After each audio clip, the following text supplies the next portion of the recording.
She cut me off without a word 15 years ago. Last month, she needed a kidney. I have a half-sister named Blythe who I met for the first time when I was 11 years old and she was 14, at a family gathering organized by our shared father, after a paternity situation that had taken a decade to resolve itself into acknowledgement. The meeting was awkward in the specific way of children who have been placed in proximity to each other by adult decisions and told to simply get along. We did not simply get along.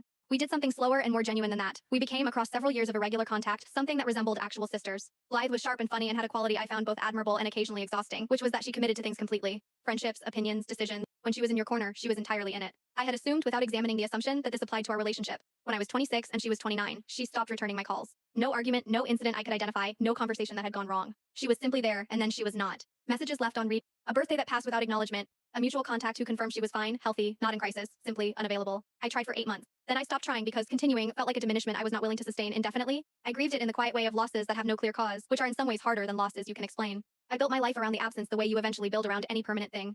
15 years passed. I moved cities twice, changed careers once, accumulated the ordinary and extraordinary experiences of a life being lived without particular reference to Blythe's existence. She became someone I had once been close to, a category that carries its own specific weight but does not require daily management. The call came from our father. His voice had the careful preparation of someone who has rehearsed difficult news. Blythe was in kidney failure. She had been managing a condition for several years that had progressed beyond management. She was on a transplant list. Her doctors had recommended that biological relatives be tested for compatibility. He asked if I would consider being tested. I sat with the call for a long time after hanging up. I want to be honest about the full range of what I felt because flattening it into something cleaner would be dishonest. There was genuine fear for her. There was also, present alongside the fear and not canceling it out, 15 years of unanswered calls and a birthday that had passed in silence and an absence that had never been explained. I called my own doctor before I made any other decision. I asked about the testing process, the compatibility likelihood, given half-sibling biology, the surgical realities of donation. I gathered information before I gathered feelings, which is how I approach most things that matter. Then I called our father back and told him I would be tested. The compatibility results took 10 days. I was not a match. The relief and the disappointment arrived simultaneously, and I sat with both of them without trying to resolve which one was more appropriate. What happened next, I had not anticipated. Blythe called me herself. Her voice was different from the voice I remembered, quieter, slower, carrying the specific weight of someone who has spent time in proximity to their own mortality and been changed by the proximity. She said she had asked our father not to contact me.